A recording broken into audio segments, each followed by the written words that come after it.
Assalamualaikum warahmatullahi wabarakatuh.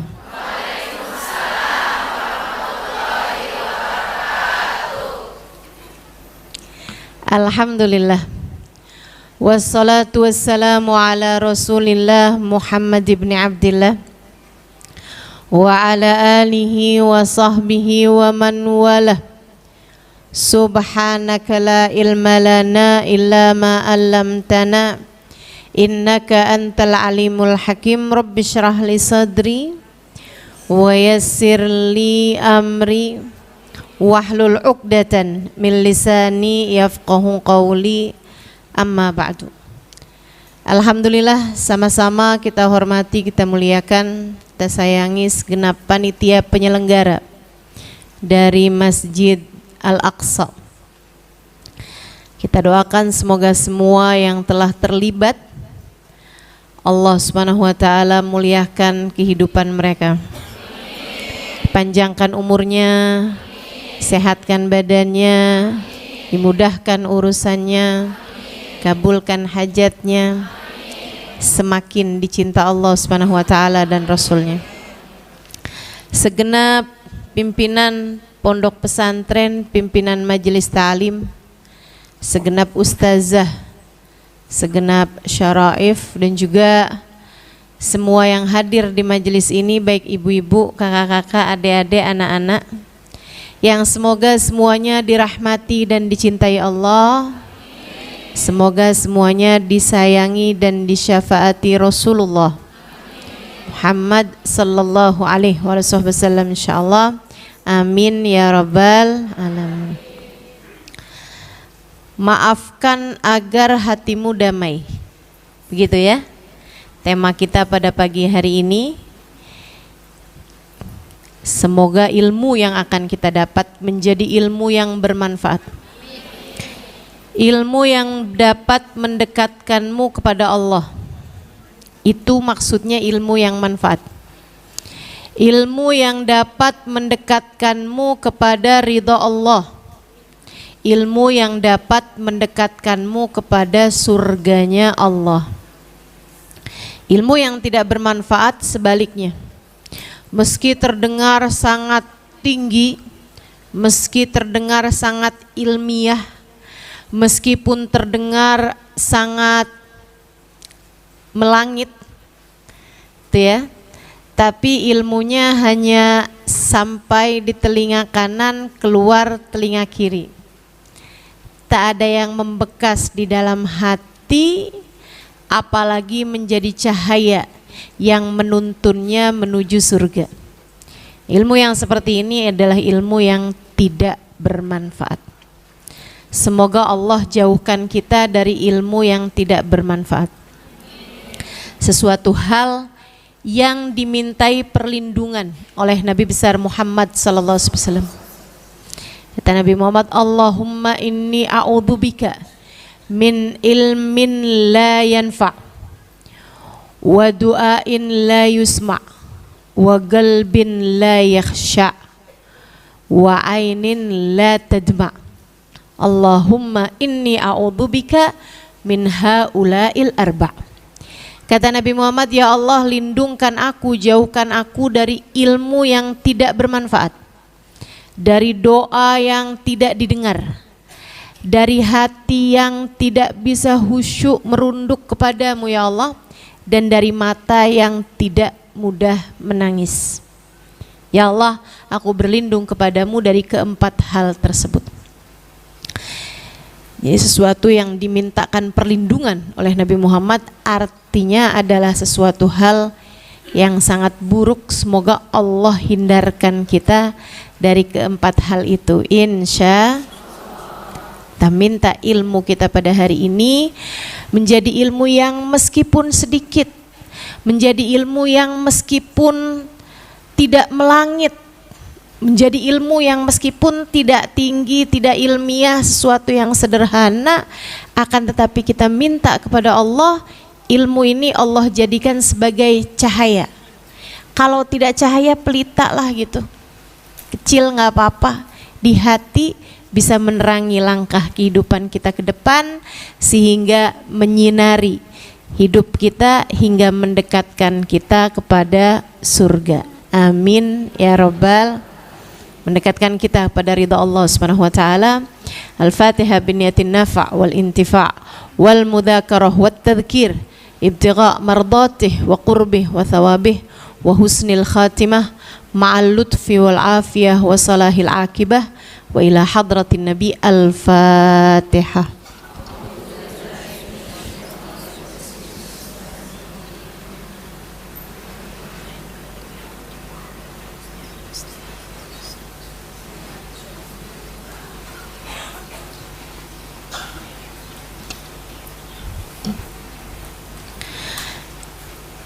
Bismillahirrahmanirrahim.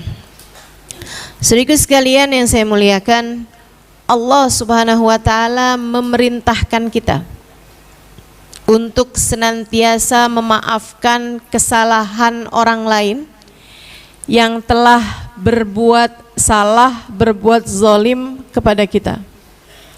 Baik mereka meminta maafnya kepadamu ataupun saat mereka tidak meminta maaf. Karena kadang-kadang nih yang banyak terjadi, ketika sebuah konflik terjadi, orang dua-duanya tidak saling merasa bersalah. Dua-duanya sama-sama merasa dia yang salah. Kan begitu ya? Manusia ini sulit untuk merasa bersalah, teman-teman. Ketika kita mengerjakan satu kesalahan, hawa nafsu kita cenderung untuk mencari pembenaran-pembenaran. Ya saya memang begini, sebabnya kan dia begitu. Kalau aja dia nggak begitu, saya nggak akan begini. Para istri yang selalu berkata kasar kepada suaminya, pasti akan berkata, ya gimana saya nggak kasar? Saya keras, saya kasar aja dia begitu. Kalau saya lemah lembut diinjak-injak sama dia ustazah. Kata suaminya, ya gimana saya mau denger omongan dia. Dia ngomongnya aja kenceng banget. Dia ngomongnya aja keras banget gitu. Saya gak punya lagi keinginan untuk bisa mengabulkan permintaan dia. Dia mintanya kayak begitu modelnya. Itu kan jadi dua-duanya tuh sama-sama yang istri menyalahkan suami, suami menyalahkan istri. Makanya nih para istri nih kalau dibilang semoga Allah menjadikan kita istri yang sabar menghadapi suami. Amin. Suaminya juga sama kalau didoain semoga menjadi suami yang sabar menghadapi istri. Amin. Sebenarnya siapa yang perlu sabar menghadapi siapa?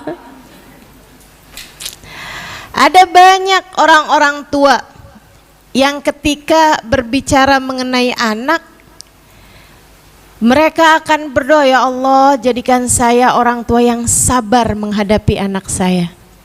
Tapi kamu jangan lupa, ada banyak anak juga yang berdoa yang sama. Doain ustazah biar saya bisa jadi anak yang sabar ngadepin orang tua saya. Jadi saling menyalahkan itu sesuatu hal yang sangat lumrah terjadi untuk segala kesalahan. Mencari siapa yang benar, siapa yang salah dalam sebuah konflik sama sulitnya dengan mencari sebenarnya duluan ayam atau telur.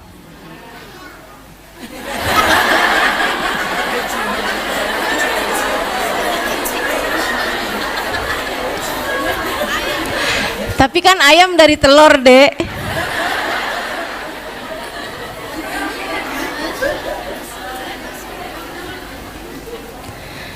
Masya Allah. Jadi teman-teman sekalian yang saya muliakan, kayak gitu tuh, nggak ketemu ujungnya gitu, nggak ketemu awalnya gitu kan.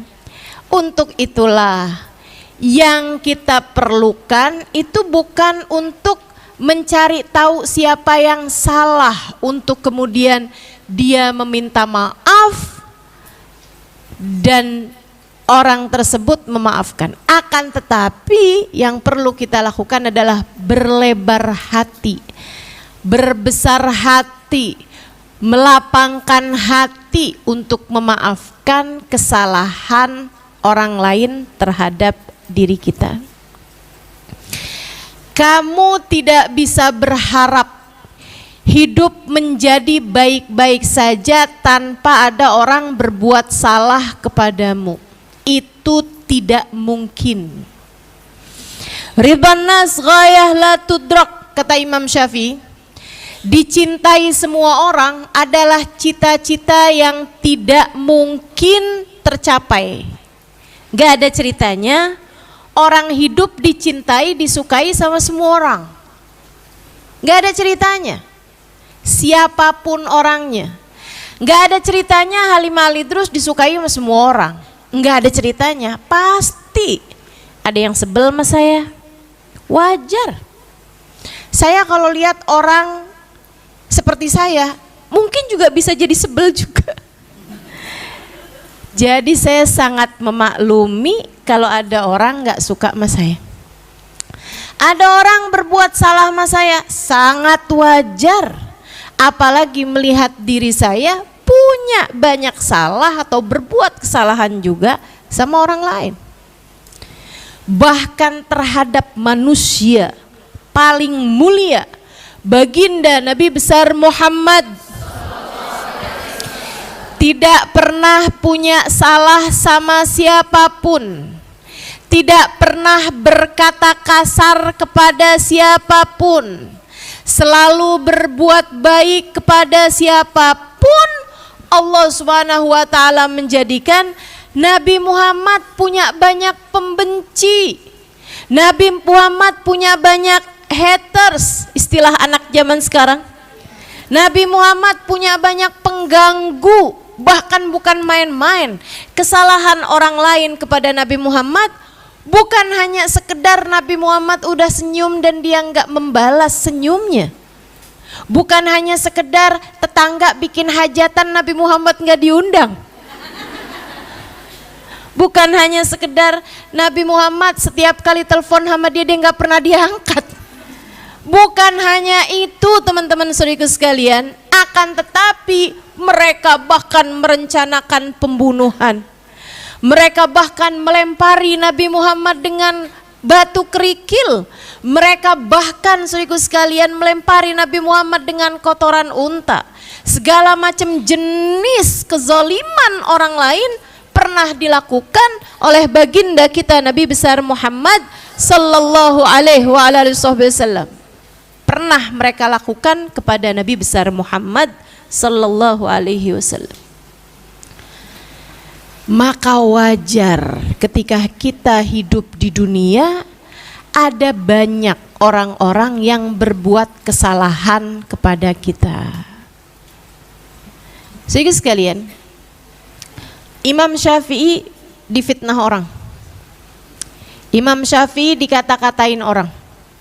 Bahkan mereka sampai bikin hadis palsu buat nyerang Imam Syafi'i. Mereka bilang, man arada madhaba iblis fa'alaihi bimadhabi ibni Idris. Siapa yang kepengen mengikuti, mereka bilang ada hadis nih bunyinya gini, siapa yang kepengen mengikuti madhabnya iblis, silahkan dia mengikuti madhab anaknya Idris, yaitu Imam Syafi'i. Imam Syafi'i namanya Muhammad bin Idris Asy-Syafi'i. Saudaraku sekalian yang saya muliakan, mereka bahkan ngarang hadis palsu buat menjatuhkan Imam Syafi'i. Fitnah Imam Syafi'i dengan berbagai macam fitnah. Saudaraku sekalian saya muliakan, apa yang dilakukan oleh Imam Syafi'i ketika orang-orang bilang, Tuan, fitnahan kepadamu sudah semakin merajalela. Apakah kamu merasa perlu untuk klarifikasi? Apakah kamu perlu untuk menyanggah omongan-omongan mereka? Kata Imam Syafi'i, tidak perlu saya lakukan. Kenapa begitu? Imam Syafi'i bilang, siapalah saya jika Sayyidina Hasan meninggal diracun orang, Sayyidina Husain meninggal dipenggal kepalanya, Sayyidina Umar meninggal dibunuh orang, Sayyidina Uthman dipenggal, dihunus, meninggal dunia, dihunus pedang dari belakang saat beliau sedang salat, Sayyidina Ali dibunuh seseorang ketika hendak berangkat salat subuh. Bahkan baginda Nabi besar Muhammad sallallahu alaihi wasallam dikata gila, dikatain tukang sihir, didustakan. Bahkan Allah subhanahu wa ta'ala, zat paling mulia, difitnah punya istri, difitnah punya anak. Katanya Imam Syafi'i, jika yang mulia semuanya mendapatkan fitnahan, semuanya mendapatkan kesalahan-kesalahan orang, semuanya diperlakukan dengan zalim oleh manusia dan tidak selamat dari kejahatan lisan manusia, siapa pula Syafi'i ini? Harus jadi siapa saya untuk bisa selamat dari kejahatan lisan manusia? Maka adalah kewajaran ketika ada yang tidak suka dengan kita. Sesuatu yang sangat normal ketika ada orang yang membenci kita, ketika ada yang berbuat kesalahan kepada kita, ketika ada yang kamu rasa menyakiti hatimu, kamu rasa menggalaukan hidupmu, kamu rasa membuat hidupmu menjadi tidak baik-baik saja karena dia, itu adalah sesuatu yang wajar. Kewajaran hidup di atas muka bumi ini. Ada yang suka, ada yang tidak suka sama kita. Itu poin yang harus kamu pegang terlebih dahulu, teman-teman sekalian. Jangan berharap tidak ada yang berbuat jahat kepadamu, semua orang berbuat baik sama kamu. Jangan pernah berharap hidup tanpa ada pembenci. Wajar-wajar aja, sangat wajar. Sekali lagi, sangat wajar. Ketika beberapa kawan mengadu kepada guru kami tentang sulitnya dakwah, tentang jalan dakwah yang tidak mudah, difitnah, tidak diberi jalan yang mudah, misalnya gitu, pada guru kami, Hubabah Ummu Salim, beliau menjawab seperti ini. Saya meminta kalian pulang ke Indonesia untuk berdakwah. Adalah sesuatu yang wajar ketika kalian berdakwah dengan segala ujian, cobaan dan tantangannya masing-masing. Saya malah justru akan heran kalau kalian mengatakan bahwa dakwah tidak ada ujiannya. Saya malah akan tidak percaya kalau kalian berdakwah semuanya mudah. Sebab jalan Allah itu menuju surga, dan surga, kata Nabi Muhammad, dikelilingi dengan hal-hal yang tidak menyenangkan. Wajar kalau kalian dakwah ada yang benci. Gak apa-apa aja, biasa aja. Jadi kalau kamu pernah dengar-dengar fitnahan tentang saya misalnya gitu, ya gak apa-apa, biasa aja, gak apa-apa. Saya anggap sebagai media promosi. Saya aja pernah iseng buka di search-nya Google. Kayak ada tuh mesin pencarian Google. Itu ya. Saya buka Ustazah Halimah Alidrus. Ada macam-macam tuh. Paling atas Ustazah Halimah Alidrus foto. Kayaknya orang penasaran semua fotonya kayak apa sih ini orang gitu ya. Kayak suaranya kedengaran kemana-mana, tapi orangnya cuman kelihatan foto bangkunya doang. Sehingga sekalian, abis itu di bawahnya lagi nih, Ustazah Halimah Lidrus kajian, Ustazah Halimah Lidrus buku. Ada nih, Ustazah Halimah Lidrus suami. Penasaran suami saya kayak apaan? Oke, wajar. Saya baca lagi bawahnya, ada lagi nih. Ada sesudah Ustazah Halimah Lidrus jadwal gitu ya. Di bawahnya gini, Ustazah Halimah Lidrus meninggal. Ya, alhamdulillah. Sesudah saya bangkit dari kematian,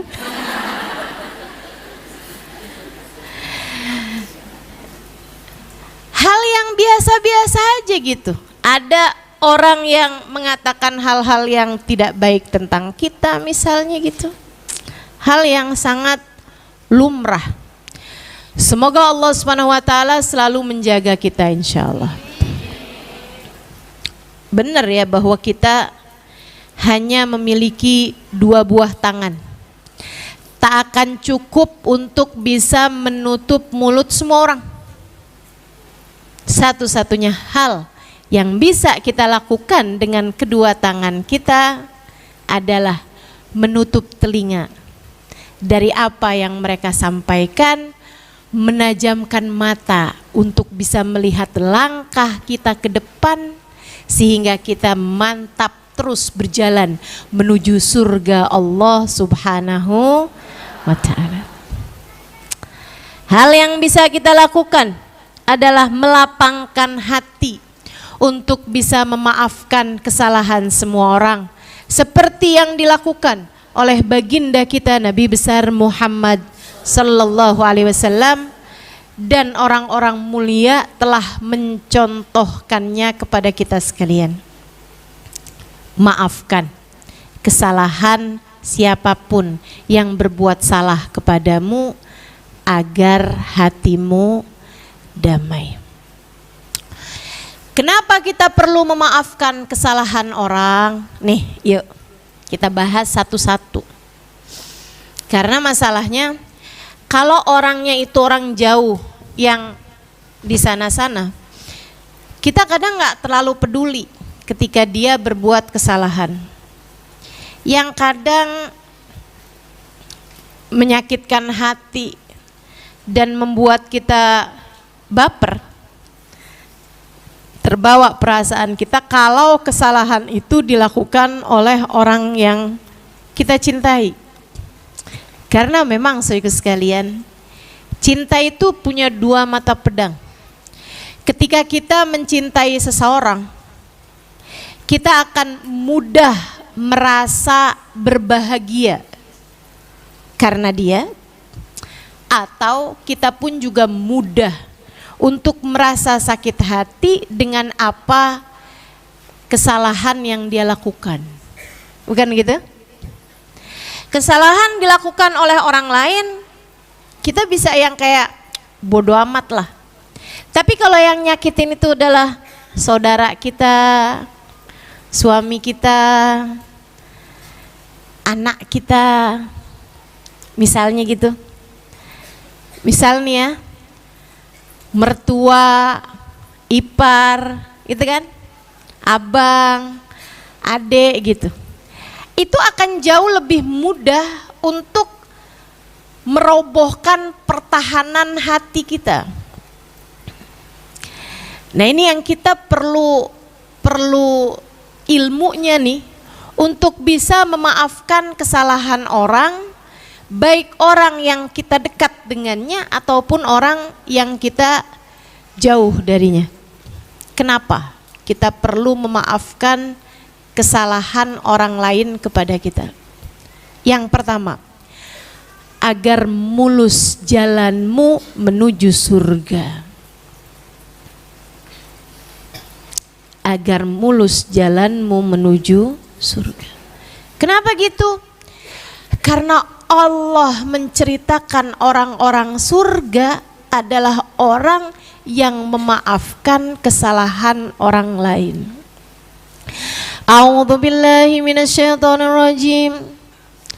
Wasari'u ila maghfiratin min rabbikum wa jannatin arduhas samawati wal ard u'iddat lil muttaqin. Di surat Ali Imran ayat 133. Alladzina yunfikuna fis sarra'i wad dharra wal kadhiminal ghaidha wal 'afina 'anil nas wallahu yuhibbul muhsinin. Kata Allah Subhanahu wa taala, wasari'u ila maghfiratin min rabbikum, bersegeralah kalian menuju ampunan Allah, bergegaslah kalian menuju ampunan Allah Subhanahu wa taala, wa jannatin, dan menuju kepada surga. Lari, lari, lari, buruan, buruan, buruan. Kemana ya Allah? Ke surga. Lari, lari, buruan, buruan, buruan. Kejar. Apa ya Allah?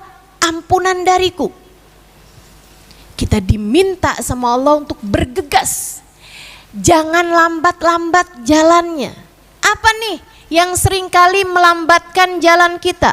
Kebanyakan noleh-noleh, kebanyakan lihat-lihat ke belakang, suka kepo urusan orang,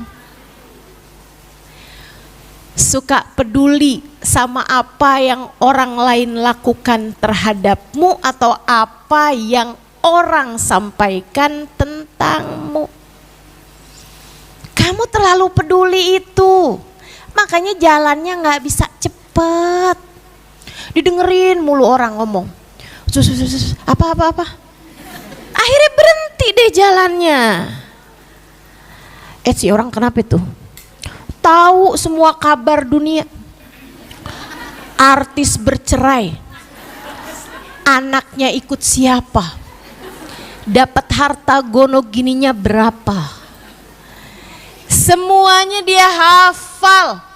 Teman-teman saudaraku sekalian yang saya muliakan, khawatir melambatkan jalanmu. Kamu terlalu peduli terhadap apa yang terjadi di luaran sana, khawatir menghambat ataupun melambatkan jalanmu.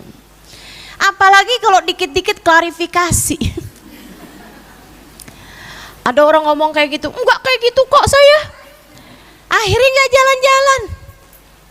Baru jalan sehari misalnya gitu ya, baru jalan selangkah dua langkah, udah peduli lagi sama kata orang. Benerin lagi omongan orang-orang. Ya kamu enggak jalan-jalan, kamu enggak sampai-sampai deh akhirnya. Allah bilang, wasari'u ila maghfiratin min rabbikum, bersegeralah kalian, jalan cepatlah kalian, kalau bisa larilah kalian, ila maghfiratin min rabbikum, menuju ampunan Allah Subhanahu wa taala. Kenapa kok Allah bilang menuju ampunan Allah? Ini terhadap urusan kita nih, Allah tuh suka ngingetin gitu. Kamu kok peduli amat sama salah orang terhadapmu, lupa ya kamu juga punya banyak kesalahan kepadaku.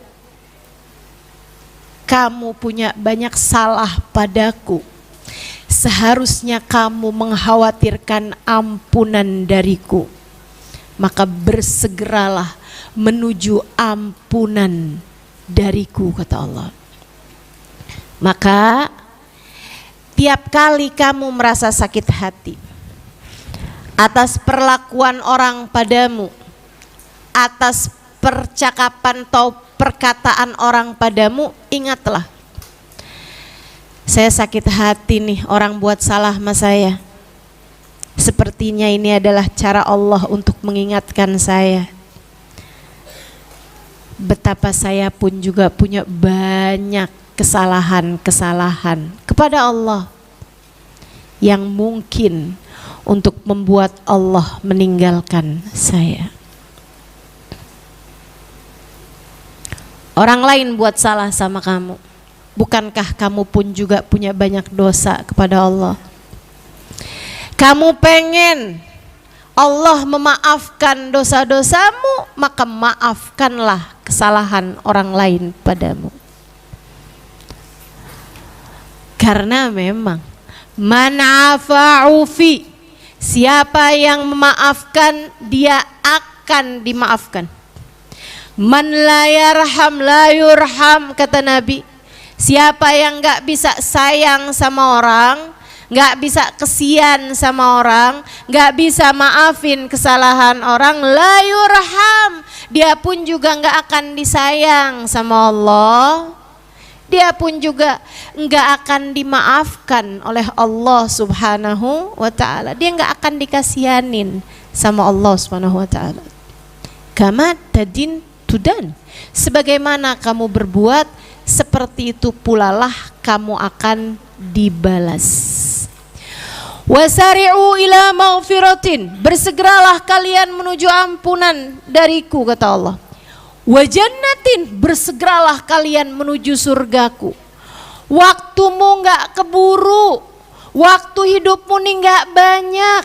Umur kalian ma baina sittin wa sab'in, umur kalian tuh antara 60-70 tahun. Kebanyakan orang, rata-rata orang meninggal dunia di kisaran umur umat Nabi Muhammad antara 60 sampai ke 70 tahun. Wa qalil man yujawiz 80, sedikit kata Nabi Muhammad yang umurnya bisa lewat 80 tahun. Orang kalau udah di atas 80 tahun, kalau sakit orang udah doainya husnul khotimah aja. Betul nggak? Orang tuh kalau udah umur 80 tahun, maaf nek, maaf, kagak punya teman sebaya. Teman sebayanya udah pada meninggal semua. Ya kan begitu? Masya Allah. Temenannya udah sama cucunya gitu. Umur kita nih pendek, teman-teman saudaraku sekalian. Sementara surga itu kekal. Persyaratannya itu banyak, kriterianya itu banyak. Karenanya bersegeralah, kata Allah, menuju surga. Udah gak usah pusing-pusing mikirin orang lain bikin begini, orang itu bikin begini, si ini bikin begitu, si ini bikin begini. Udahlah. Kamu fokus aja sama perjalanan kamu sendiri. Buruan, cepetan jalan menuju surgaku. Arduhas samawati wal ard, luasnya seluas 7 lapis langit dan seluas bumi. Allah kasih tahu nih, maksudnya gini loh. Kamu aja misalnya dibilangin ada rumah luas, kamu mau nabung, kamu mau susah-susah buat kebeli rumah bagus itu. Kamu mau susah-susah, kamu mau berjerih payah sampai lembur-lembur kerja, segala apapun kamu lakukan untuk bisa kebeli mobil yang lebih gede misalnya gitu, tanah yang lebih luas misalnya, rumah yang lebih bagus. Karenanya Allah SWT bilang, tenang, usaha kamu, perjalanan kamu, andai kamu menjadikan seluruh hidupmu untuk mengejar ini, worth it, pantas. Sebab surgaku, kata Allah, lebih luas daripada 7 lapis langit dan bumi. U'iddat lil muttaqin. Surgaku ini, kata Allah, aku persiapkan untuk hamba-hambaku yang bertakwa. Siapa sih ya Allah yang bertakwa ini? Yang sholatnya paling banyak, yang jilbabnya paling lebar, yang kayak gimana ya Allah yang bertakwa? Alladzina yunfikuna fis-sarra'i wad-dharra, orang-orang yang bisa mengeluarkan hartanya saat dia sedang dalam keadaan mudah, saat dia sedang dalam keadaan kaya, wad-dharra, bahkan saat dia dalam keadaan miskin. Bukan main-main kriteria surga. Allah nggak bilang surga ini aku peruntukkan buat orang yang di saat dia punya harta yang banyak dia bisa sedekah. Oh enggak gitu. Di saat dia sedang dalam keadaan susah, dia menerima sedekah. Bukan, kata Allah, surgaku jauh lebih tinggi daripada itu.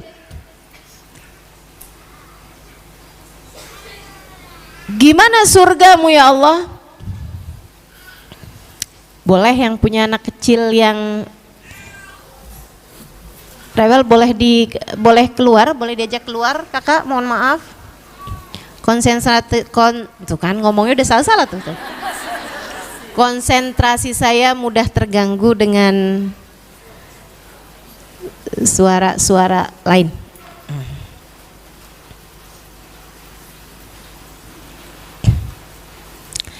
Alladzina yunfikuna fis sarra'i wad-dharra. Surga Allah Subhanahu wa taala peruntukkan untuk hamba-hamba yang yunfikun, mudah menafkahkan hartanya di jalan Allah, fisra, saat dia sedang mudah, wad-dharra, ataupun saat dia sedang susah. Ustazah, kalau sedang susah gimana dia menafkahkan hartanya? Bu, emang ibu nggak pernah susah? Pernah.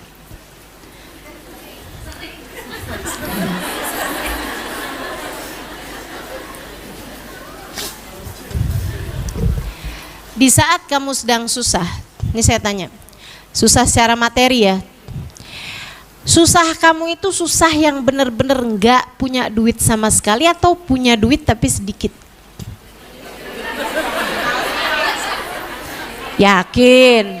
Yakin nggak punya duit sama sekali, nggak punya duit barang 10.000 sekalipun? Yakin? Enggak kan? Punya duit tapi sedikit. Ini saya tanya, di saat kamu bilang saya susah gitu ya, apakah sampai di tingkatan kamu makan nggak ada yang bisa kamu makan dan nggak punya duit buat beli makanannya? Sampai kamu harus mengganjal perutmu karena lapar? Pernah begitu?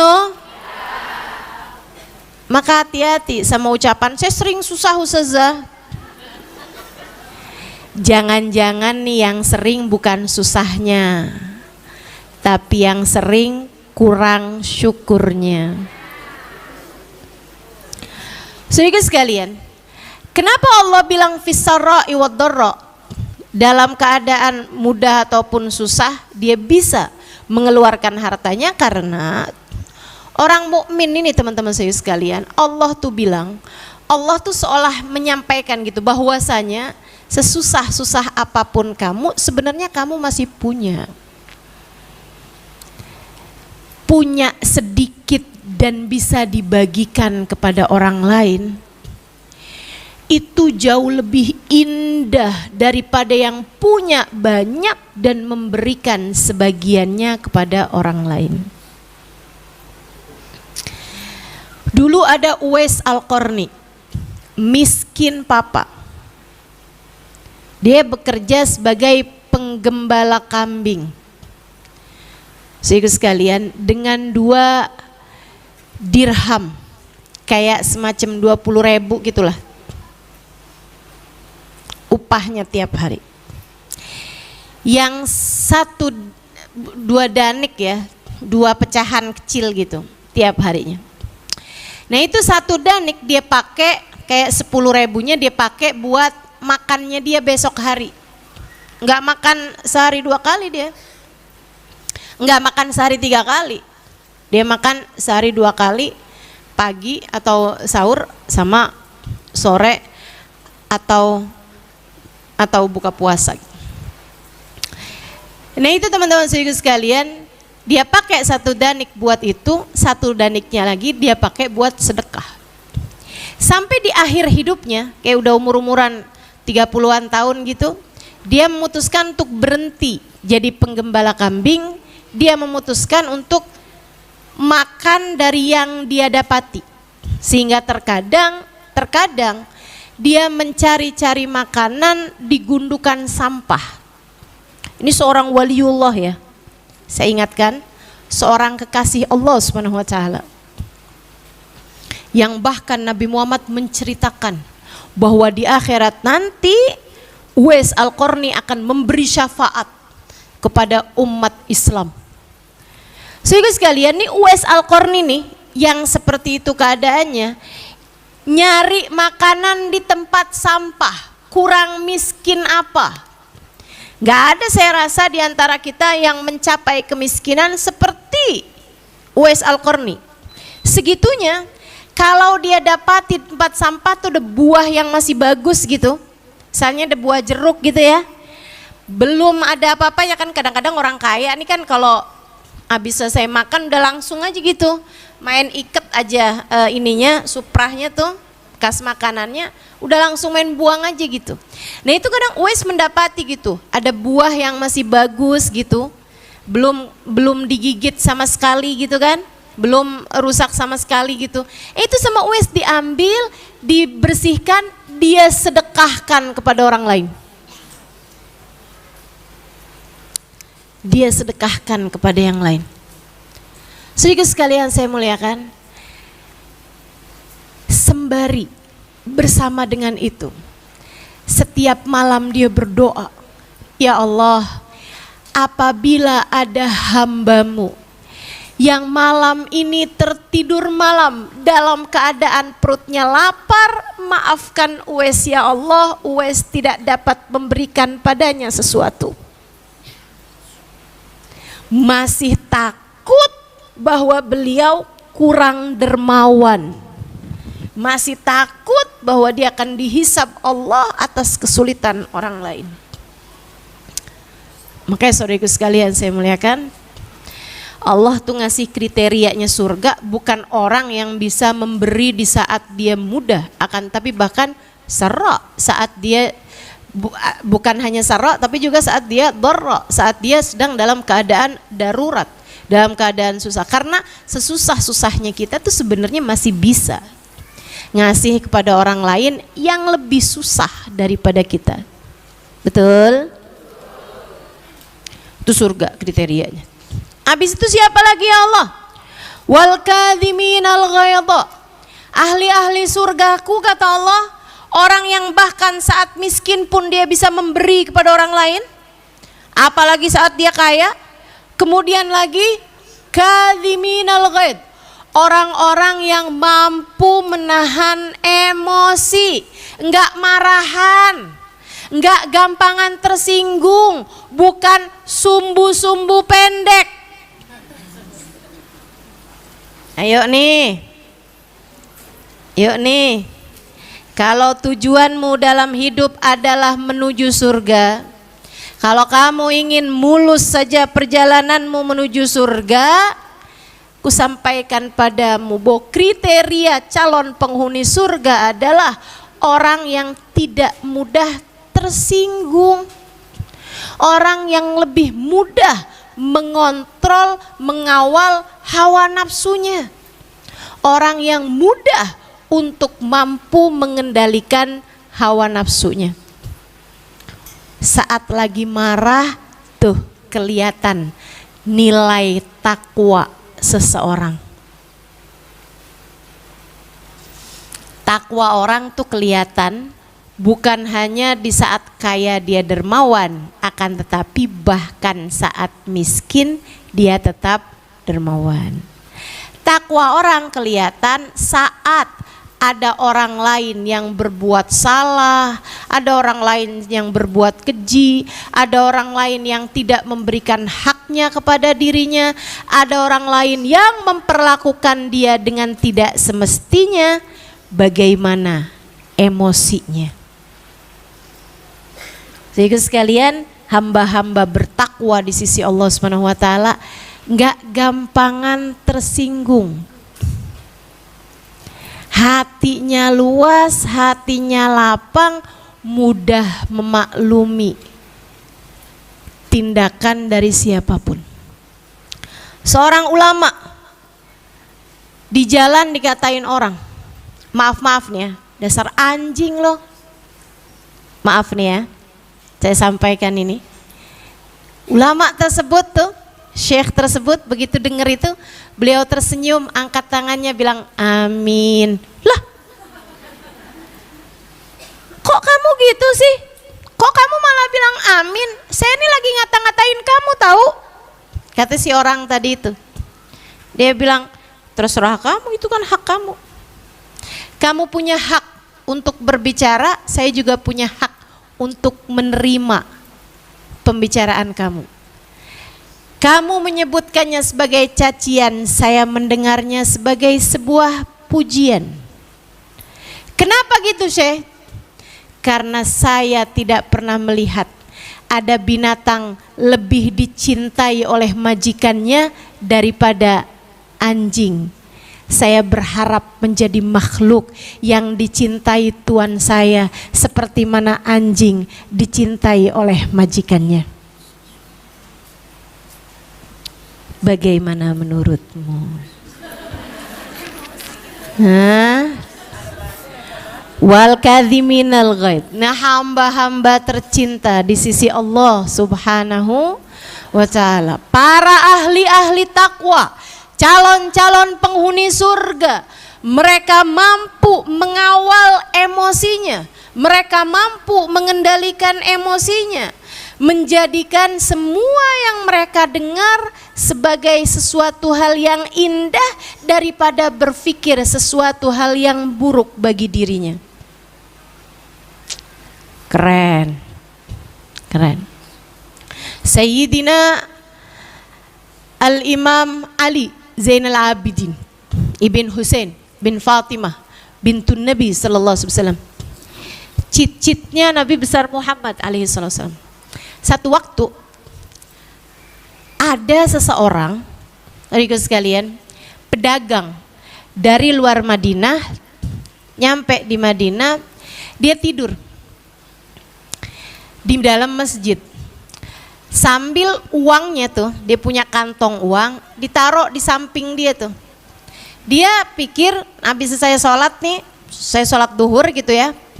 Dia masuk tuh udah sepi, masjid tuh sepi, gak ada siapapun, cuma ada satu orang yaitu Sayyidina Ali Zainal Abidin lagi sholat di masjid tersebut. Cicitnya Nabi besar Muhammad sallallahu alaihi wasallam, anaknya Sayyidina Husain yang adalah merupakan cucunya Nabi besar Muhammad sallallahu alaihi wasallam, lagi sholat di situ. Dia nih, si pedagang ini nih, habis selesai sholat duhur, dia tuh sebenarnya pengen jalan ke rumah temennya, sahabatnya, itu ya, di kampung situ. Cuman dia berasa ngantuk banget, jadi dia pun tidur dengan uang hasil dagangannya tuh ditaruh begitu aja di samping dia. Waktunya nggak lama kemudian temennya tuh ada yang masuk ke masjid tersebut, si temennya dia nih. Terus dia lihat, lah ini kan teman saya nih, tidur aja di masjid, dan dilihatin ada duitnya di samping dia kan. Astagfirullah, nih orang sembarangan banget sih. Diambillah uangnya, disimpenin maksudnya dia gitu kan, dibawa pulang ke rumahnya.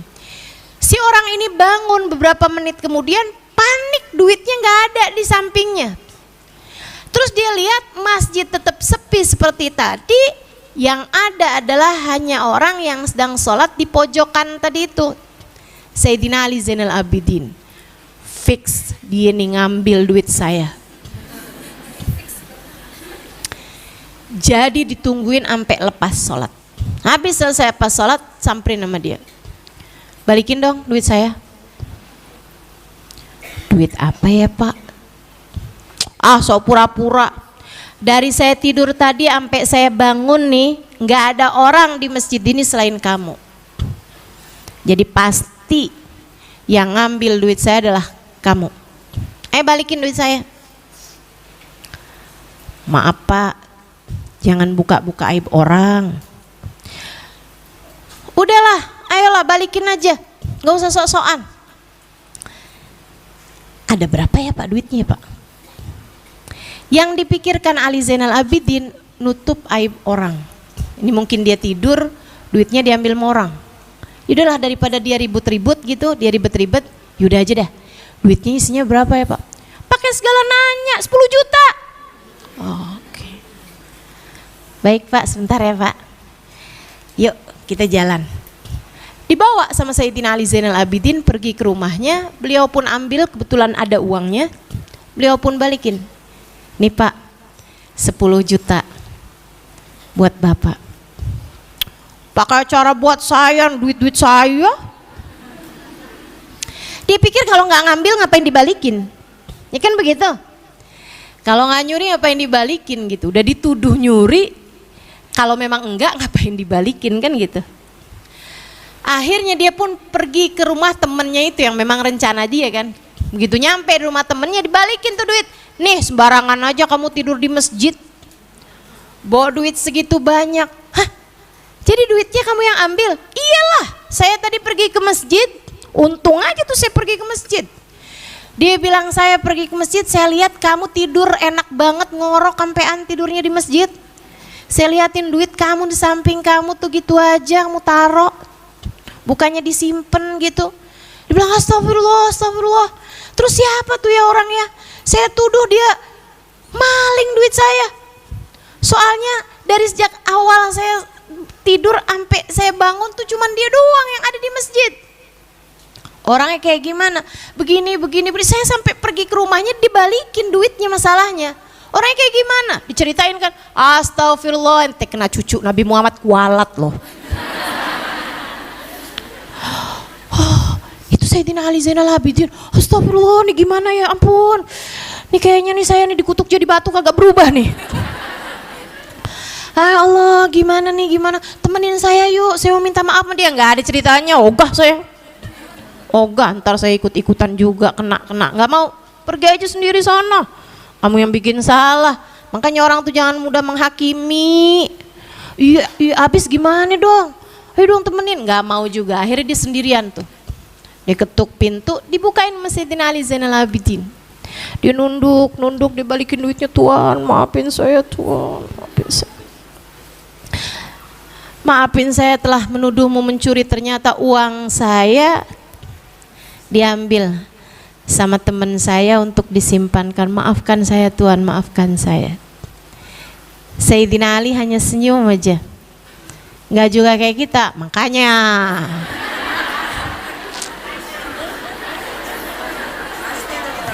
atau gini nih, tuh kan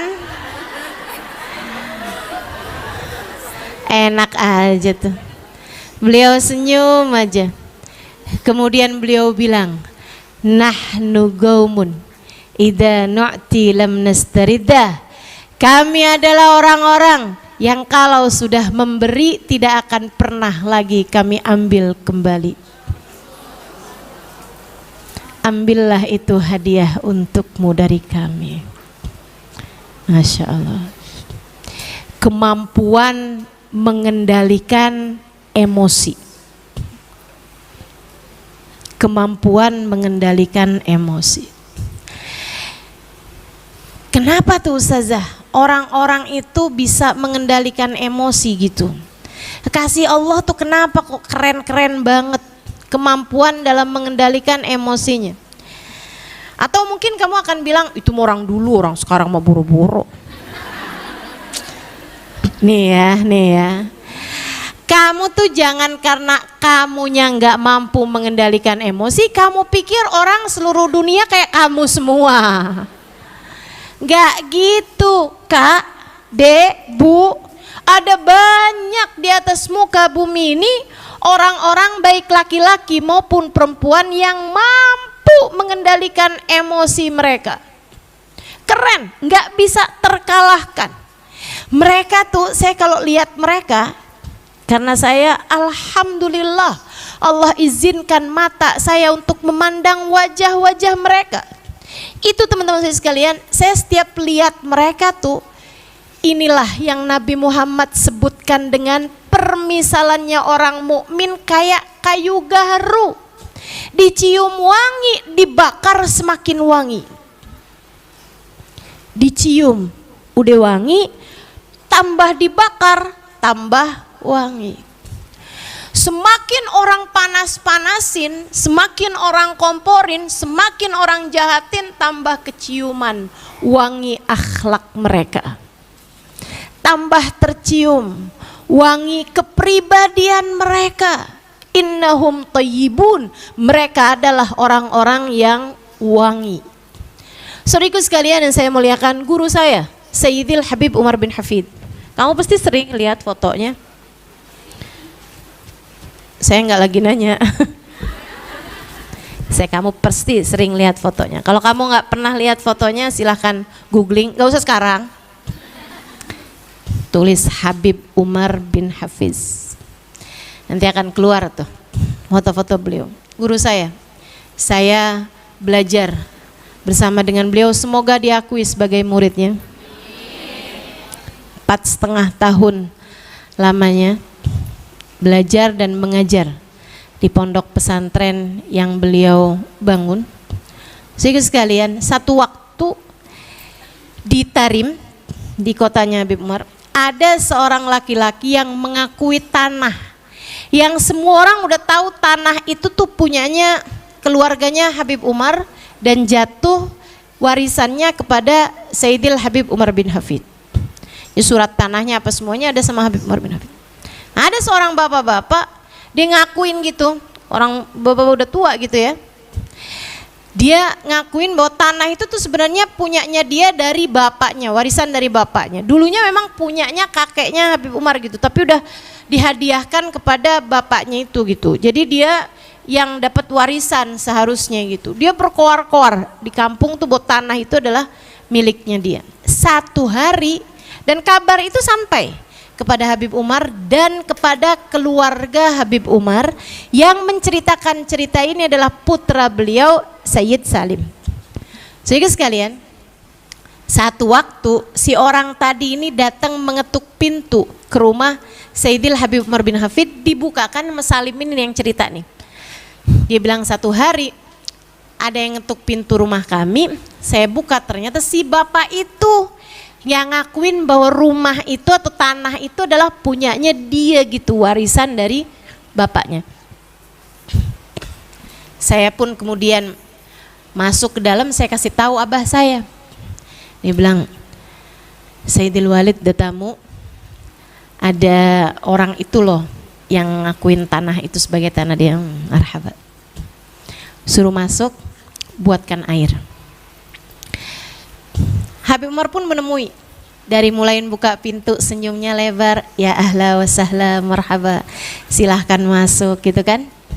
Duduk, didengarkan sama Habib Umar, marhaba marhaba.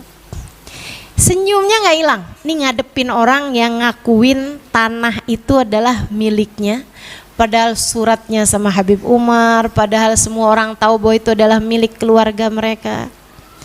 Habib nemuinnya dengan senyum, senyum tuh emosi tingkat, kemampuan mengendalikan emosi tingkat langit keberapa nih ya? Di saat kita kemampuan mengendalikan emosinya tingkat sumur.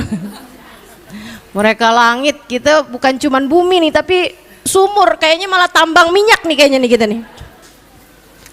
Bawah banget ya. Senyum aja Habib Umar. Marhaba, marhaba. Baik, baik.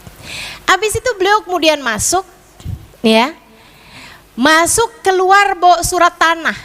Di saat Sayyid Salim yang cerita nih, putra beliau, mulai nyuguhin minuman, teh dan kue-kue kecil gitu kepada orang tersebut. Jadi Sayyid Salim dengerin tuh perbincangan ayahnya yang sudah bawa surat tanah itu kepada orang tadi ini.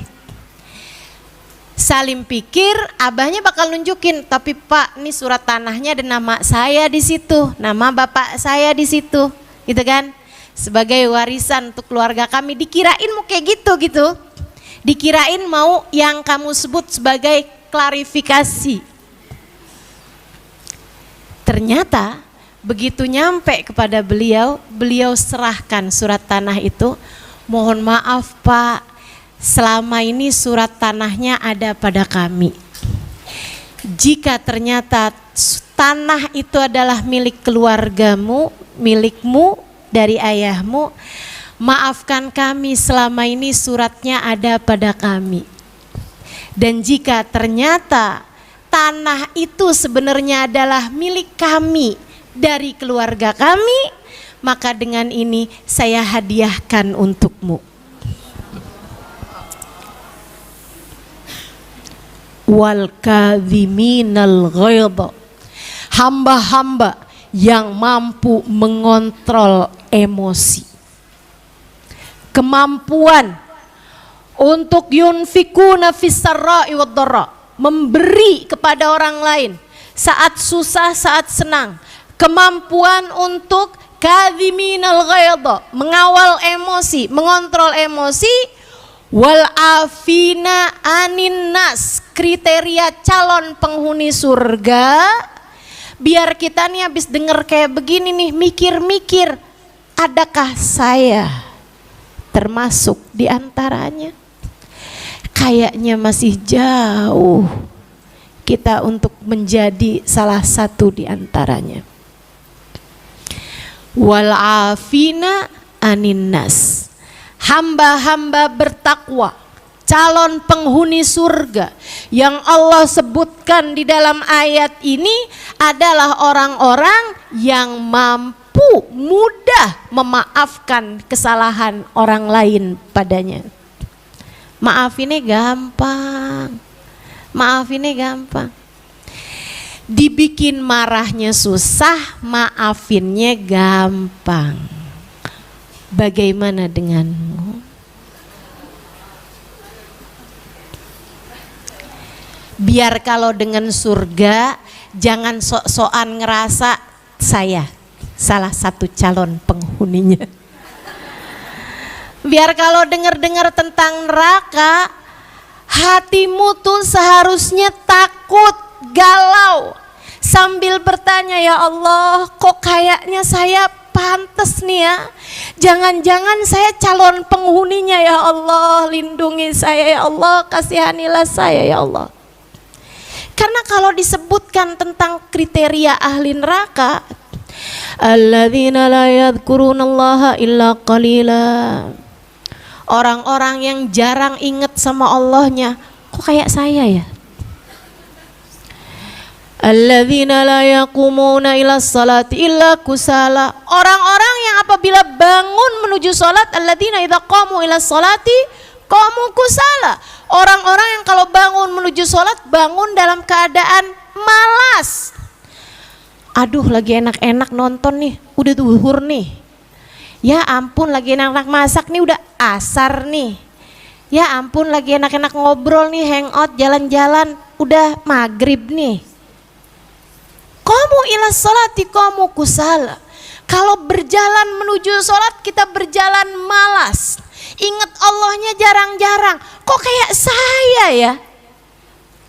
Siapa itu mereka? Orang-orang munafik yang Allah sebutkan dalam Al-Quran sifatnya mirip sama mereka.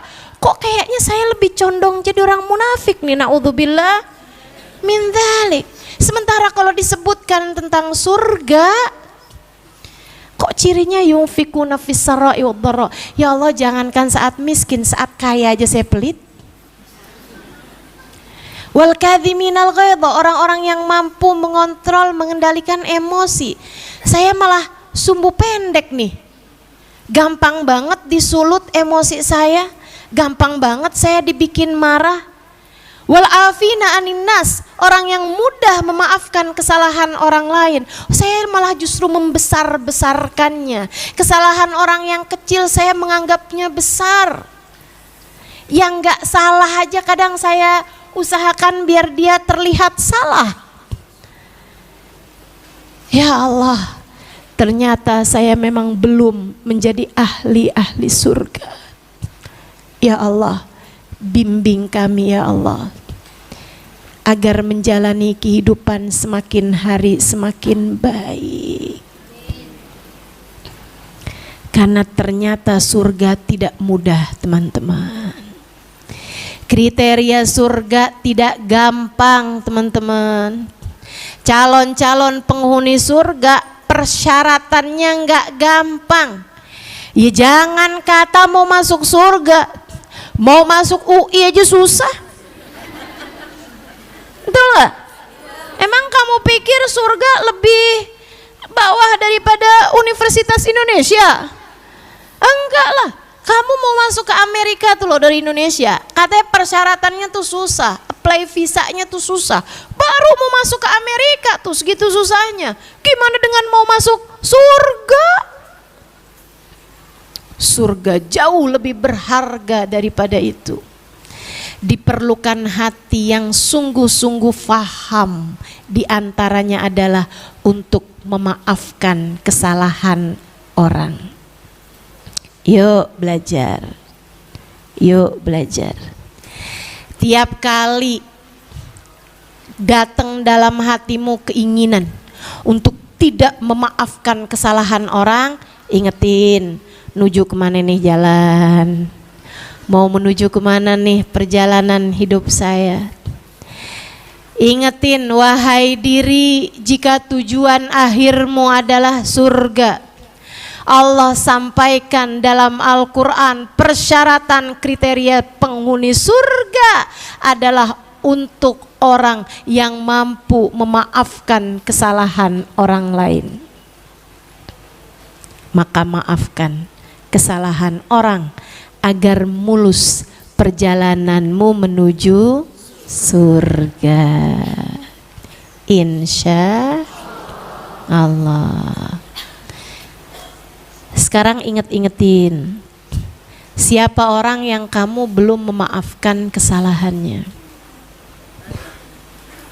Ada? Ada?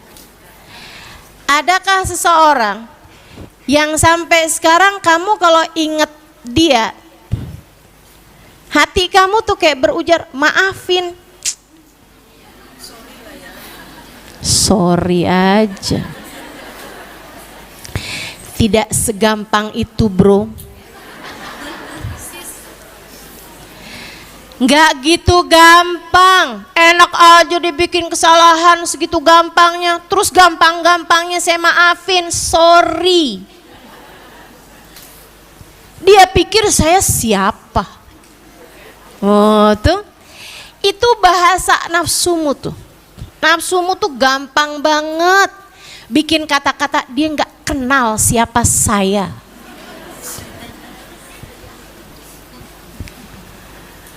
Saudaraku sekalian yang saya muliakan, tuh bahasanya hawa nafsu tuh. Dia nggak tahu apa siapa saya. Balikin, emang siapa kamu? Nggak tahu saya.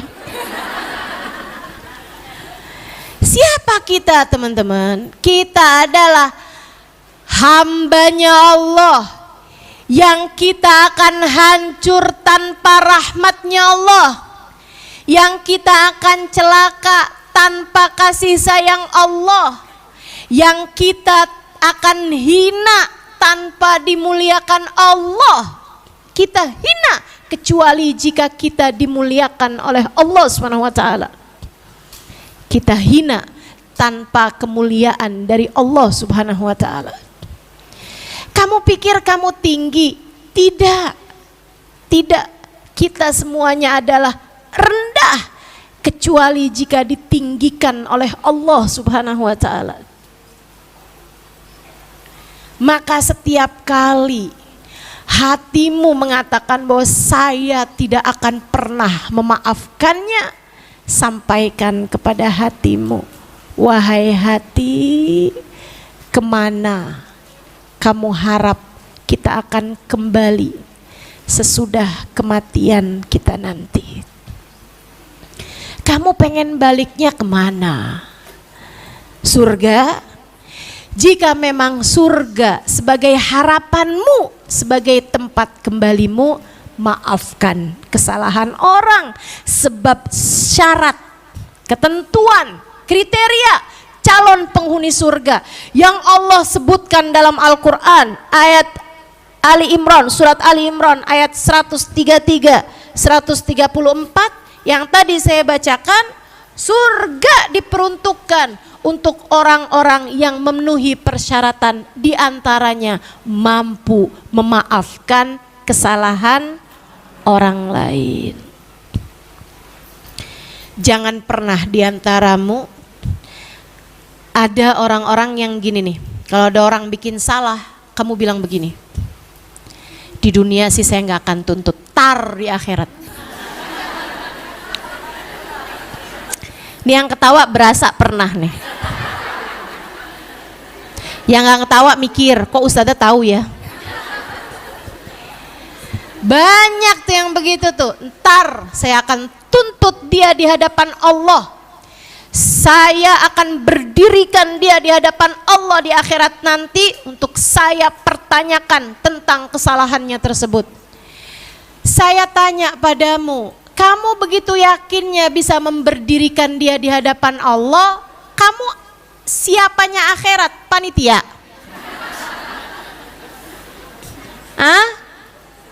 Sudah ada nih suratnya, kamu udah dikasih name tag sebagai panitia akhirat.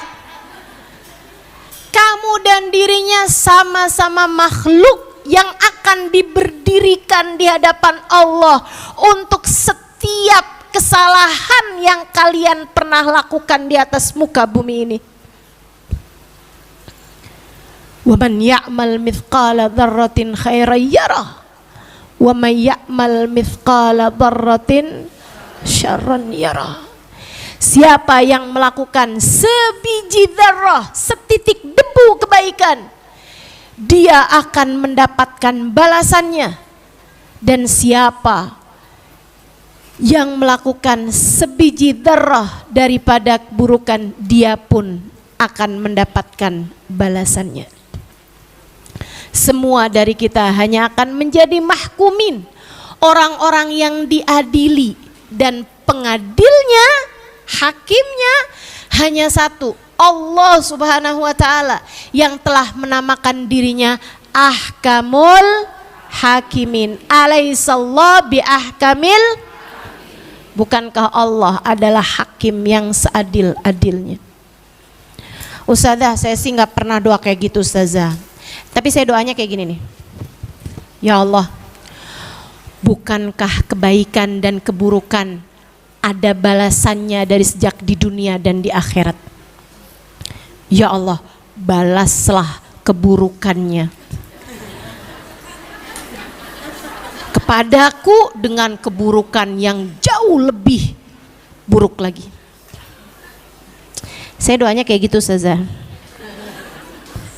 Boleh gak kalau kayak gitu ustazah doanya? Ada yang nyaut boleh katanya. Masya Allah. Teman-teman sekalian, kalau kamu percaya bahwasanya setiap kebaikan dan keburukan sudah akan dibalas Allah dunia sebelum di akhirat, tidakkah seharusnya kamu berpikir bahwa keburukan yang sekarang kamu terima adalah merupakan balasan Allah atas keburukanmu di masa yang lalu? Halo? Kenapa kita kalau sama orang lain bikin buruk sama kita bilang tar dibales loh. Nah bisa jadi yang sekarang kamu terima dari keburukan ini juga balasan atas orang lain pernah kamu dolimi, kemudian dia bilang tar dibales loh. Jadi kamu pun mendapatkan balasannya. Maka saudara sekalian, daripada sibuk untuk merencanakan pembalasan bagi dia di akhirat ataupun di dunia, jauh lebih baik bagimu untuk mengintrospeksi keburukan-keburukan diri yang telah kamu lakukan di masa lalu. Maka setiap kali dizolimi oleh orang lain, sampaikan kepada dirimu, mudah-mudahan ini adalah merupakan balasan dari Allah atas keburukanku di dunia yang cukup dibalas dengan di dunia. Di akhirat nanti Allah sudah memaafkan kita. Ya Allah, ampunilah segenap dosaku dan jangan pernah balas keburukanku di akhirat nanti ya Allah. Gitu. Enak. Dan gak ada kaitan sama orangnya. Kita mau urusannya antara kita sama Allah Subhanahu ta'ala.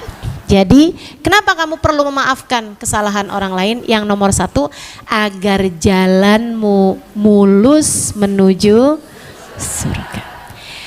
Yang kedua, kenapa kamu perlu memaafkan kesalahan orang lain?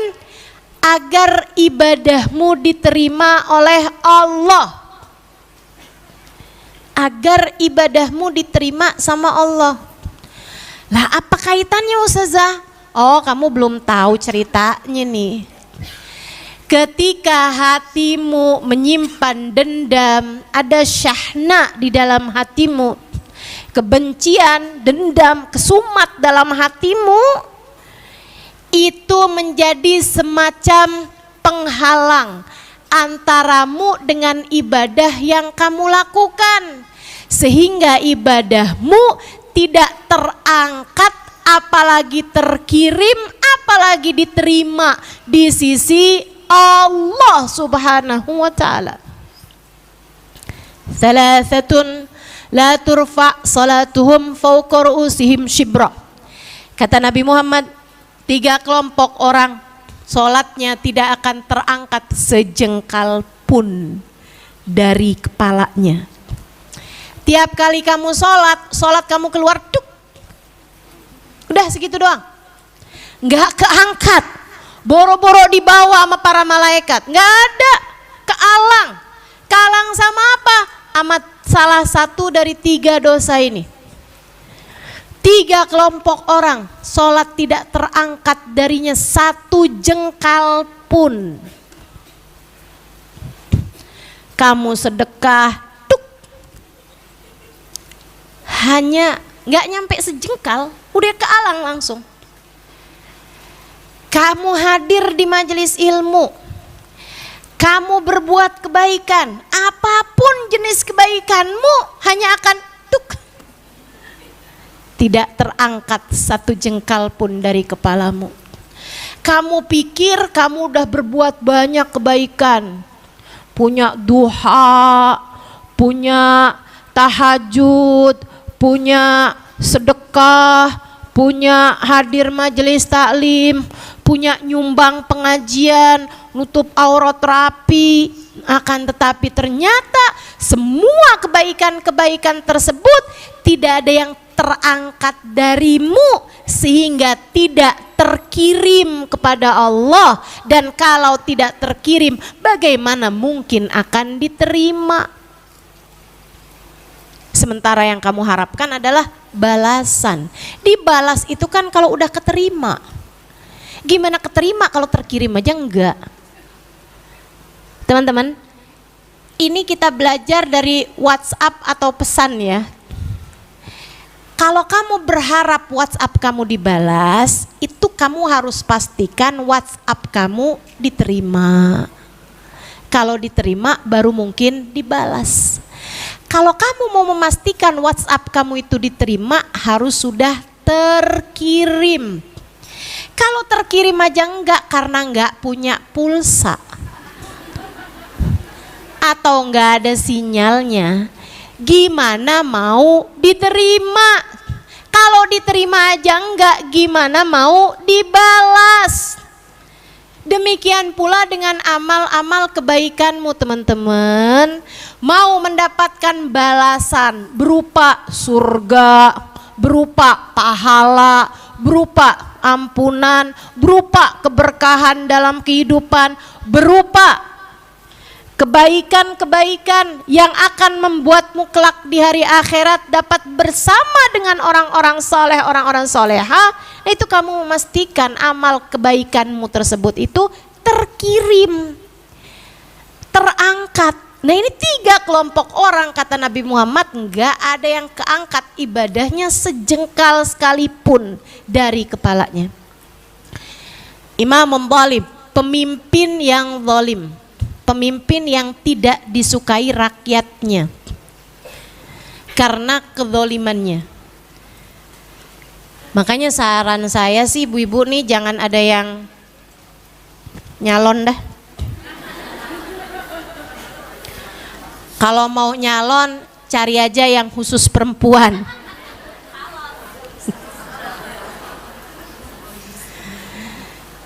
Nggak usah yang nyalon-nyalon anggota dewan gitu-gitu, nggak usah.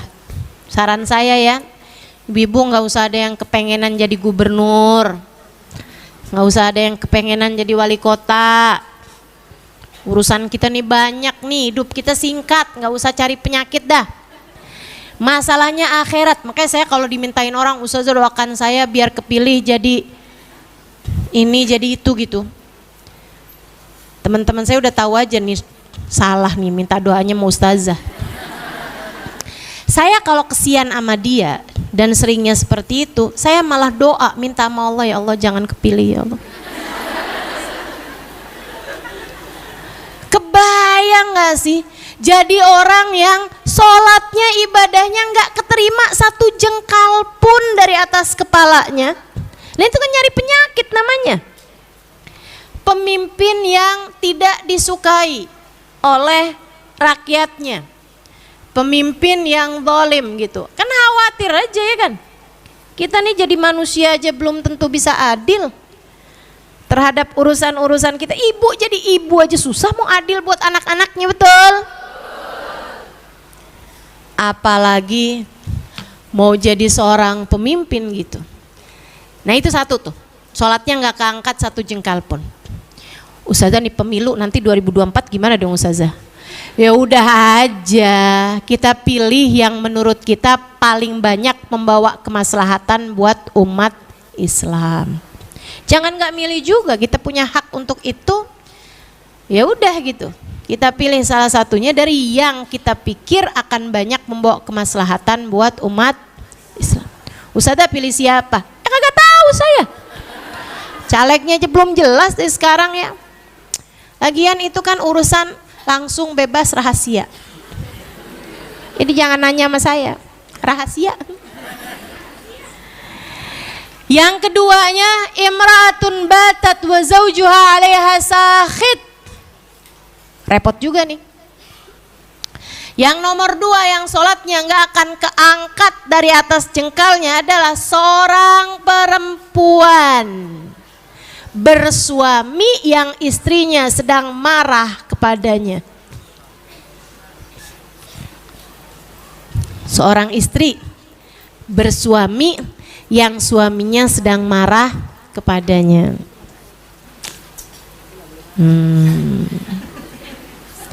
Jangan bikin sesuatu hal yang membuat suamimu marah padamu. Hati-hati. Ini hal yang seharusnya jadi apa ya? Jadi rem buat kita sekalian para istri. Para istri dengarkan saya. Yang nggak jadi istri nggak usah dengerin, nggak apa-apa. Para istri dengerin saya. Ini seharusnya jadi remmu. Jangan sampai remnya blong ini ya. Jadi rem. Jangan sampai kamu bepergian, jangan sampai kamu keluar rumah dalam keadaan suami belum memaafkanmu. Masalahnya repot. Kamu ngerjain kebaikan apapun, Allah nggak akan terima. Selebihnya laknat para malaikat tertuju kepadamu sepanjang suamimu belum ridho padamu. Repot. Apalagi kayak saya. Kalau suami saya sedang marah awal-awal nikah, nah ini kan kepala ini kan masih sama-sama keras. Sekarang udah lumayan lembek.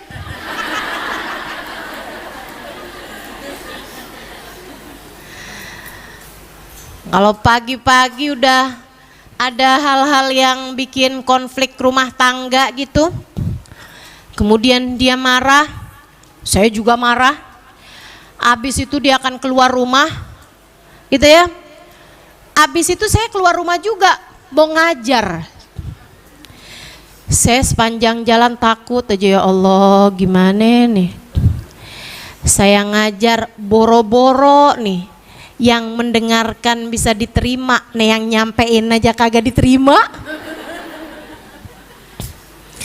Sinyalnya mati begini gimana ceritanya nih. Jadi mau nggak mau ini jadi rem buat saya. Tiap kali saya mau ngajar, sebelum saya ngajar, saya udah WhatsApp duluan sama dia, maafin saya. Kayak dalam hati, tar ketemu sih marahan lagi oke deh. Cuman masalahnya sekarang saya mau ngajar nih. Saya kesian sama yang dengerin kajian saya. Kalau gara-gara saya yang menyampaikan, Seorang istri yang sedang tidak diridhoi oleh suaminya membuat jamaahnya juga jadi tidak diterima hadirnya di majelis. Kesian yang udah pada datang dari subuh.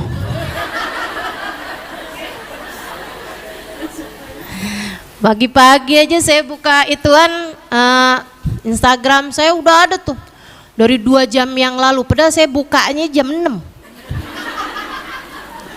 Udah ada fotonya beginian nih, atau fotonya depan masjid. Ya Allah, nih ibu-ibu udah jam berapa ya berangkatnya? Heran aja saya, segitunya Bu, mau ketemu saya doang. Ibu-ibu sekalian saya muliakan, imra'atun batat 'alaiha wa zawjuha sakhit, seorang istri yang suaminya sedang tidak ridho kepadanya, itu juga sholatnya nggak akan keangkat 1 jengkal pun, termasuk ibadah-ibadah yang lain. Jadi sekalian, yang ketiganya ikhwan mutasariman, orang yang sedang bertikai, orang yang hatinya sedang dipenuhi dengan dendam, dengan permusuhan dengan salah satu dari hamba-hamba Allah Subhanahu wa taala.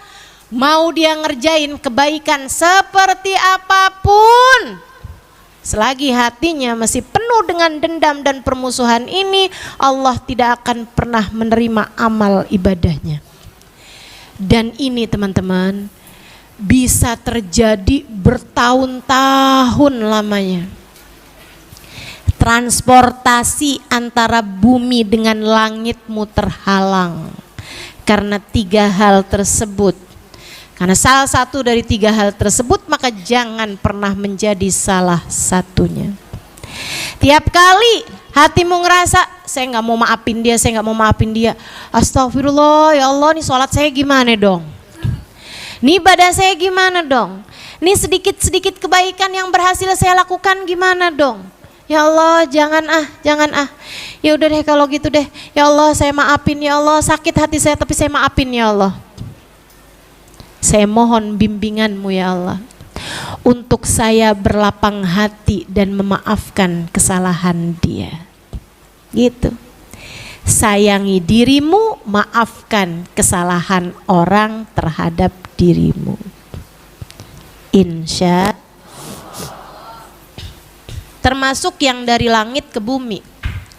Allah tuh kalau mau ngasih ampunan, ngasih tiket bebas dari neraka, ngasih nama-nama yang mau kumpul sama Nabi Muhammad, ngasih kesempatan untuk turunnya karunia dari Allah, membuat yang kena karunia tersebut namanya dipastikan akan ada di belakang Nabi Muhammad di akhirat. Ya. Apapun karunia dari Allah, termasuk cintanya Allah, termasuk kasih sayang Allah dan sebagainya, turun dari langit ke alang sama hatimu yang tidak memaafkan kesalahan orang. Jadi jangan mau yang darimu ke atas terhalang karena kamu punya dendam, permusuhan sama orang lain. Yang dari Allah ke atas muka bumi ini juga kehalang teman-teman, karena kamu nggak mau memaafkan kesalahan orang. Karenanya kalau saat ini nggak usah nunggu ntar, mumpung nih kalian lagi terbuka hatinya, terbuka pikirannya, bisa mendengarkan dengan baik ucapan saya. Saat ini juga, andai kamu memutuskan, ya Allah, saya sudah memaafkan kesalahan dia itu ya Allah. Kamu bayangkan orangnya, kamu ucapkan di dalam hatimu, ya Allah, saya sudah memaafkan kesalahan dia. Siapapun orang itu, mau pelakor kek, mau penipu kek, siapapun, kamu bayangin orangnya. Kemudian kamu bilang, saat ini juga kamu bilang, ya Allah, saya sudah memaafkan dia. Bisa jadi yang kemarin-kemarin nih berbulan bahkan bertahun yang Allah turunkan seharusnya datang padamu terhalang di langit, Bisa jadi begitu Allah lihat ketulusanmu mengucapkan itu di dalam hatimu, Allah segera turunkan kepadamu saat ini juga. Dan bisa jadi berminggu, berbulan, bahkan bertahun, pahala-pahala puasamu, sholatmu, sedekahmu, itu ya, Quranmu dan lain sebagainya, yang tidak terangkat darimu satu jengkal pun, bisa jadi begitu kamu bilang, ya Allah saya sudah memaafkan kesalahan dia ya Allah, saksikanlah saya sudah memaafkannya ya Allah. Begitu kamu bilang seperti itu, Allah lihat kesungguhan dari dalam hatimu, langsung semuanya naik darimu, kemudian Allah terima di sisinya, terkirim kepada Allah, Allah terima dan Allah balas dengan seindah-indah balasan. Jadi sayangi dirimu, maafkan kesalahan orang padamu. Yang terakhir, saudara sekalian saya muliakan, kenapa kamu perlu memaafkan kesalahan orang padamu? Karena urusannya bukan antara kamu sama orang itu kok. Urusannya sejatinya antara kamu sama Allah.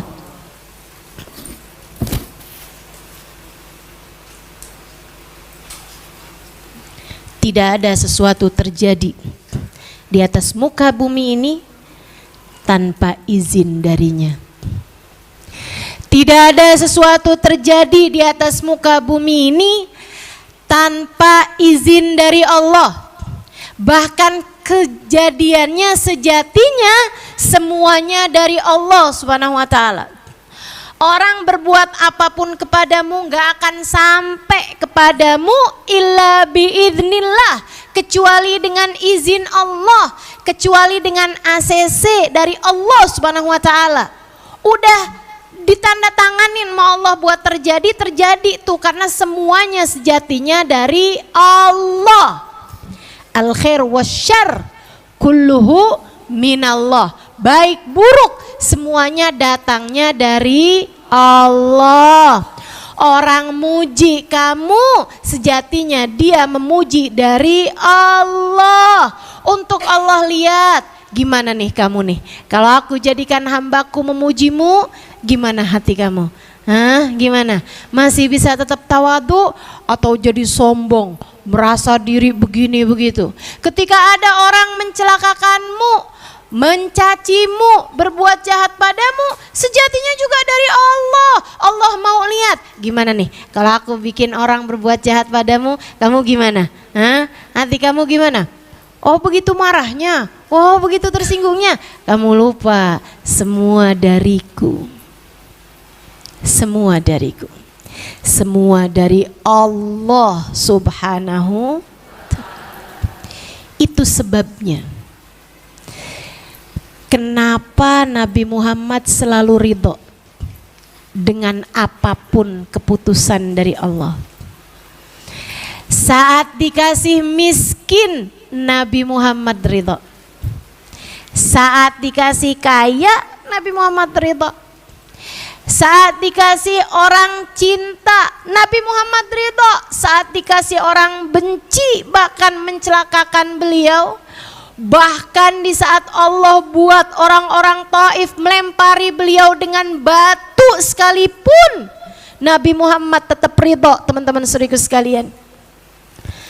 Bersama dengan darah yang mengalir banyak dari betis beliau, bersama dengan keadaan beliau yang bercampur antara keringat dengan luka-luka beliau, bersama dengan yang pastinya bukan hanya luka fisik, akan tetapi juga sedih hati beliau saudaraku sekalian, ketika dilempari oleh anak-anak kecil dan budak-budak.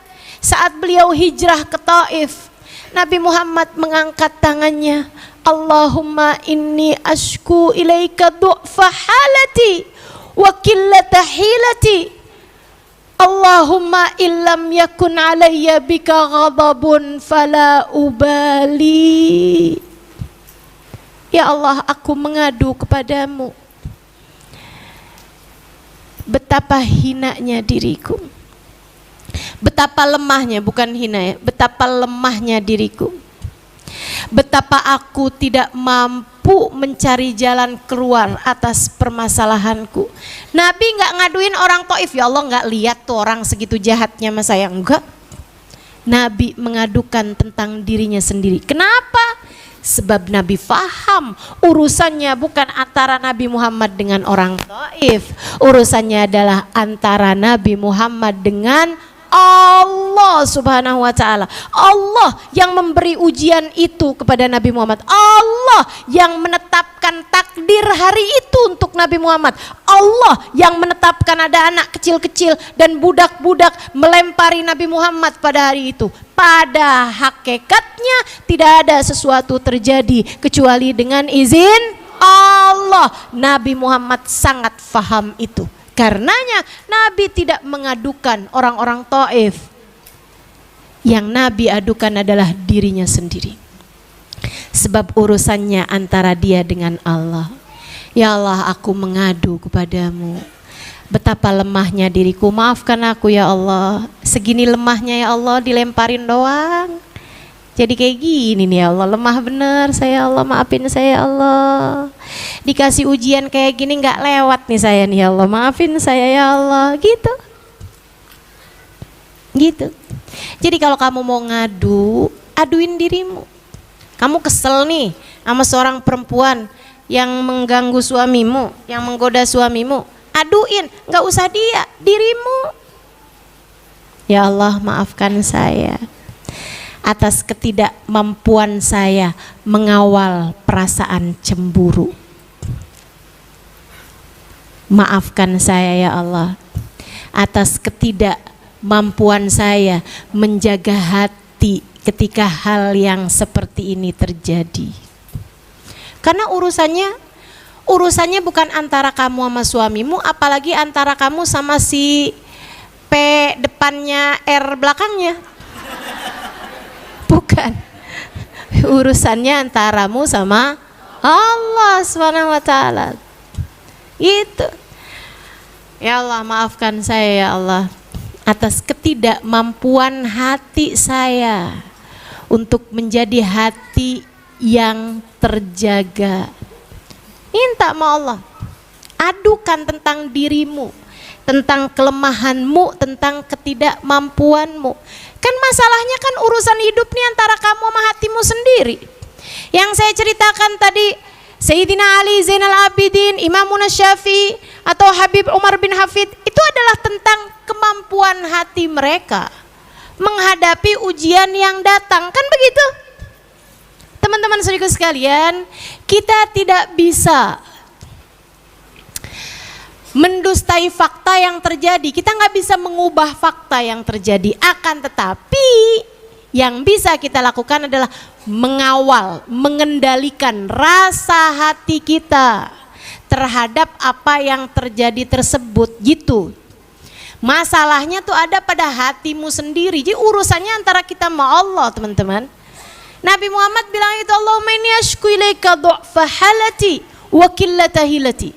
Di akhir doanya Nabi Muhammad bilang, Allahumma illam yakun alayya bika ghadabun fala ubali. Ya Allah, selagi engkau tidak marah padaku, selagi engkau tidak benci padaku, selagi engkau tidak murka padaku, selagi engkau tetap ridho padaku, ya Allah, apapun yang terjadi aku tidak peduli.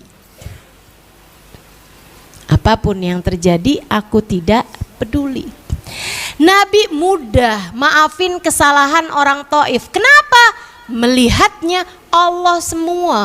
Allah. Ini yang punya urusan Allah semuanya. Ini semuanya bisa terjadi Allah. Nabi juga nggak nyalahin Allah. Ya Allah, bukannya saya diutus darimu ya Allah. Saya kan hijrah ini kan juga dengan perintahmu ya Allah. Kok diperintahin tapi akhirnya ditolak? Gimana ceritanya sih ya Allah? Enggak ada kayak begitu. Nabi faham hidup ini adalah tempatnya ujian. Liyabluwakum ayyukum ahsanu amalah. Allah mau lihat siapa di antara kita yang tetap bisa berbuat baik dalam segala keadaan, yang tetap bisa menjaga hati dalam segala keadaan. Teman-teman saudaraku sekalian, gak lama datang dua malaikat. Ya Rasulullah, izin, jika engkau izinkan kami akan hantam gunung dengan gunung, sehingga semua yang ada di tengah-tengah nih warga Taif semuanya hancur karena kegencet tanah gitu. Apa kata Nabi Muhammad SAW? La taf'alu, jangan wahai malaikat, jangan. Inilah arju an yakhruja min aslabihim dzurriyyatan ya'budunallah. Jangan berikan musibah apapun kepada mereka, jangan berikan hukuman apapun kepada mereka. Aku masih berharap, siapa tahu nanti dari mereka akan lahir orang-orang yang beriman, orang-orang soleh yang beriman kepada Allah Subhanahu wa taala dan Rasulnya, terhadap yang jahat kepadanya, yang udah melempari beliau dengan batu, bukan hanya memaafkan, Nabi bahkan mendoakan mereka dapat keturunan yang soleh. Luar biasa, bener kan Nabi kita Muhammad alaihissalam. Yuk kita belajar untuk itu. Jadi teman-teman, setiap kali hatimu gak bisa memaafkan, kamu bilangin, hati-hati. Ini terjadi dengan izin Allah. Nih Allah mau lihat kita nih, kayak gimana kita ngadepin hari ini, kayak gimana kita ngadepin keadaan semacam ini. Wahai hati, dia hamba Allah, kamu hamba Allah. Gitu kan? Saudaraku sekalian, kalau kamu ngata-ngatain makanan, gitu ya, makanannya nggak bisa balas, nggak bisa apa-apa. Tapi yang sakit hati adalah yang bikin, yang punya makanan tersebut, betul? Kamu jangan pernah lupa, semua manusia di atas muka bumi ini adalah hamba-hambanya Allah, makhluknya Allah. Terhadap orang yang berbuat jahat seperti apapun kepadamu, ingatlah, mereka adalah hambanya Allah. Mereka hambanya Allah. Mereka sekali lagi hambanya Allah. Kalau kamu sampai jahat dibalas dengan jahat, telinga dibayar telinga, mata dibayar mata, teman-teman saudariku sekalian, bagaimana kamu berharap hubunganmu akan tetap manis dengan Allah Subhanahu wa taala penciptanya? Kita aja kalau kita punya anak nih, dijahatin sama orang lain, yang sakit hati anakmu aja, atau kamu ikutan sakit hati juga. Maka jangan sampai perlakuanmu kepada hamba-hambanya Allah membuat Allah Subhanahu wa taala murka kepadamu. Tapi kan dia memang jahat ustazah, ya udah biarin dia aja. Kalau dia dijahatin sama Allah, itu kan urusan dia gitu. Tapi kamu jangan. Tetaplah baik kepada semua hamba-hambanya Allah, biar kamu dapat ridho dari pemiliknya, ridho dari Allah Subhanahu wa ta'ala. Jadi maafkan siapapun yang pernah berbuat salah kepadamu, hatimu akan jauh lebih damai. Dengan mengingat ketiga hal tersebut teman-teman, agar perjalananmu mulus menuju surga, agar amal ibadahmu diterima Allah dan karunia yang Allah turunkan sampai kepadamu, kamu harus memaafkan kesalahan siapapun saja kepadamu. Dan yang ketiganya, agar Allah ridho padamu, sebab tidak ada sesuatu terjadi kecuali dengan izin Allah, dan semua manusia di atas muka bumi ini adalah hambanya Allah. Sekali lagi, mudah-mudahan ilmu ini tak hanya masuk telinga kananmu kemudian keluar dari telinga kirimu. Semoga ia menjadi ilmu yang masuk ke dalam dua telingamu, disimak baik-baik dengan pikiranmu, kemudian Allah turunkan sebagai cahaya di dalam hatimu, memandumu untuk melewati kehidupan di atas muka bumi ini dengan cara yang Allah Subhanahu wa taala ridhoi. Rabbana zalamna anfusana wa illam taghfir lana wa tarhamna lanakunanna minal khasirin. Rabbana atina fid dunya hasanah fil akhirati hasanah wa qina adzabannar bi fadli subhana rabbika rabbil izzati amma yasifun wa salamun alal mursalin walhamdulillahi rabbil alamin. Wa ila hadratin Nabi Muhammad sallallahu alaihi wa alihi wasallam. Al-Fatihah.